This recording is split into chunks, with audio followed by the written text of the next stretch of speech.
ঢাকা ছেড়েছেন জাতিসংঘের মহাসচিব অ্যান্তোনিও গুতেরেস।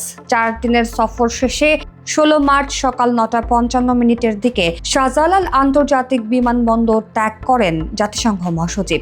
এ সময় তাকে বিদায় জানান পরিবেশ উপদেষ্টা সৈয়দ রিজওয়ানা হাসান। প্রধান উপদেষ্টার প্রেস উইং থেকে পাঠানো এক সংবাদ বিজ্ঞপ্তিতে এই তথ্য জানানো হয়। এতে বলা হয়, পরিবেশ উপদেষ্টা সৈয়দা রিজওয়ানা হাসান এবং রোহিঙ্গা সংকট বিষয়ক প্রধান উপদেষ্টার উচ্চ প্রতিনিধি খলিলুর রহমান বিমানবন্দরে জাতিসংঘ মহাসচিবকে বিদায় জানান।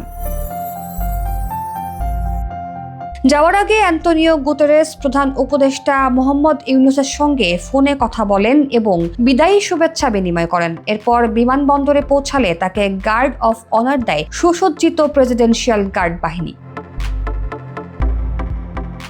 এর আগে সকালে পরিবেশ উপদেষ্টা জাতিসংঘ মহাসচিবের হাতে শুভেচ্ছা স্মারক তুলে দেন। বাংলাদেশে সফর করায় ও অন্তর্বর্তী সরকারের প্রতি সমর্থন ব্যক্ত করায় তাকে ধন্যবাদ জানান সৈয়দা রিজওয়ানা। গত 13 মার্চ বিকেলে জাতিসংঘের মহাসচিব ঢাকার হযরত শাহজালাল আন্তর্জাতিক বিমানবন্দরে পৌঁছান। সেখানে তাকে স্বাগত জানান পররাষ্ট্র উপদেষ্টা মোহাম্মদ তৌহিদ হোসেন। সে সময় জাতিসংঘ মহাসচিবের হাতে ফুল তুলে দেয় শিশুরা।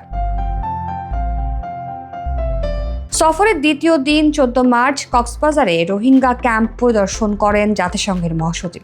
সেখানে লাখো রোহিঙ্গার সঙ্গে ইফতারে অংশ নেন তিনি। সফরের তৃতীয় দিনে 15 মার্চ সকালে জাতিসংঘ কান্ট্রি টিম বাংলাদেশের সঙ্গে একটি বৈঠকে অংশ নেয়। এরপর দুপুরে বাংলাদেশের রাজনৈতিক দলগুলো নিয়ে গোল টেবিল বৈঠক করেন তিনি। পরে তরুণ সমাজের প্রতিনিধিদের সঙ্গেও বৈঠক করেন।